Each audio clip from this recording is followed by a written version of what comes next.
So, ladies and gentlemen, especially ladies, welcome to this annual Women's Day celebrating the evolution, I think, that is positive of women, especially in boards, especially in the enterprises. Euronext is certainly a company which is very IT-driven, and that's why we asked also Chantal de Vries, who is managing director of Econocom Belux, but who holds next to that, I don't know how you have the time, 4 board seats at Colruyt, Picanol, EVS, and AXA. AXA is not in Brussels, but it's also quoted.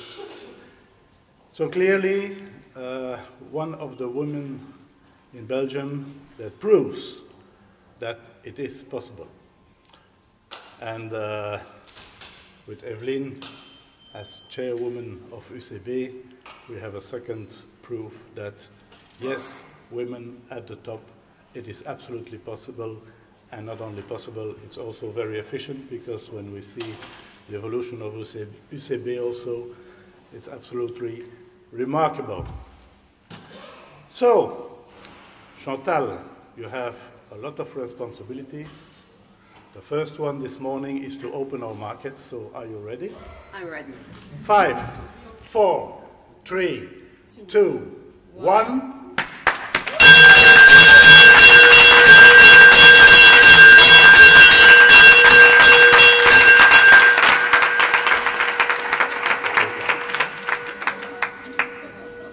Voilà. Perfect. Oh, it's red. C'est la passion. Absolument. So, good morning, ladies and gentlemen. Thank you, Mr. Van Dessel. Thank you, Vincent, for inviting me on this special day, really special day for the bell ceremony. It's, of course, a real honor for me to support gender equality. And I should say, to celebrate Belgium's many talents and this regardless gender. J'ai envie de dire, en ce jour 8 mars 2019, où en sont les femmes? À travers le monde, le constat reste quand même très navrant, puisque moins d'un parlementaire sur 4 est une femme, à peine 6% des femmes sont à la tête d'un gouvernement, et un petit 4% à la tête de toutes grandes entreprises. Ce qui signifie concrètement, c'est toujours les hommes qui créent les produits, les hommes qui créent les services, alors que c'est majoritairement les femmes qui font les achats. Ce qui signifie également que les décisions politiques sont majoritairement prises par des hommes, alors que la moitié des citoyens sont des femmes. Pourtant, on peut dire que beaucoup de mentalités sont en train de changer, beaucoup d'initiatives sont prises dans divers pays.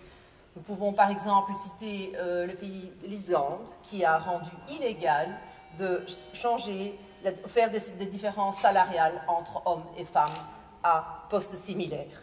Mais il reste donc beaucoup de choses à faire avant d'avoir une vraie égalité.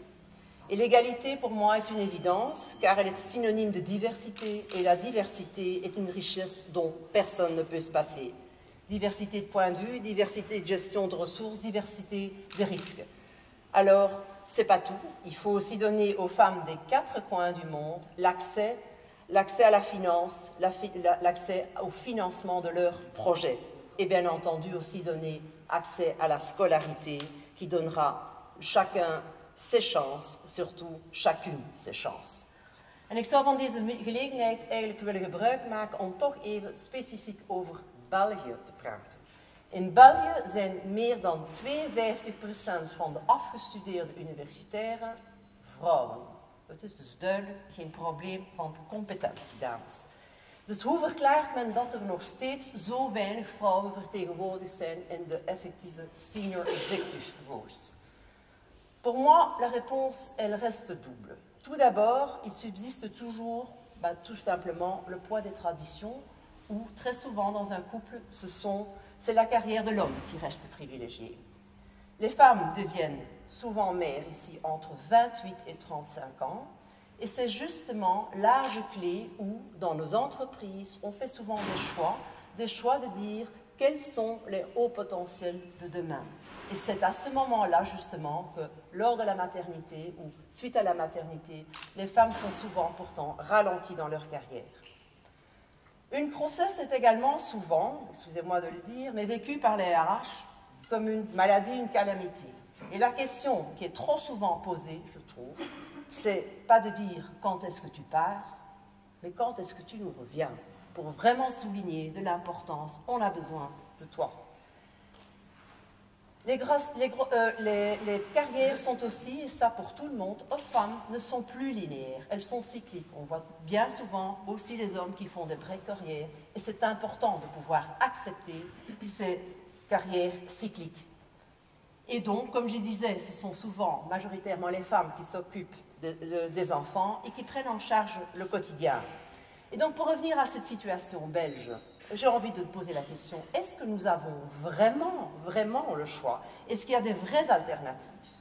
Force est de constater qu'il n'y a pas assez de structures d'accueil en Belgique, et je ne parle pas uniquement des crèches, où on parle beaucoup de crèches, je parle de l'accompagnement tout au long de la scolarité des enfants. C'est ça qu'on a besoin.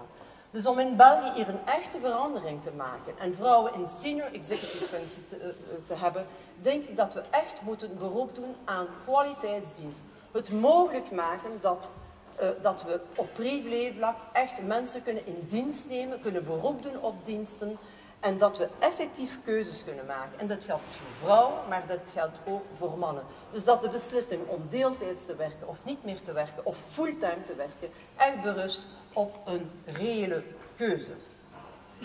Ten slotte, ik werk in de IT-sector en ik denk dat al onze bedrijven hier ook altijd beroep doen op outsourcing. Dus waarom in hemelsnaam kunnen wij niet op privévlak ook gaan outsourcen?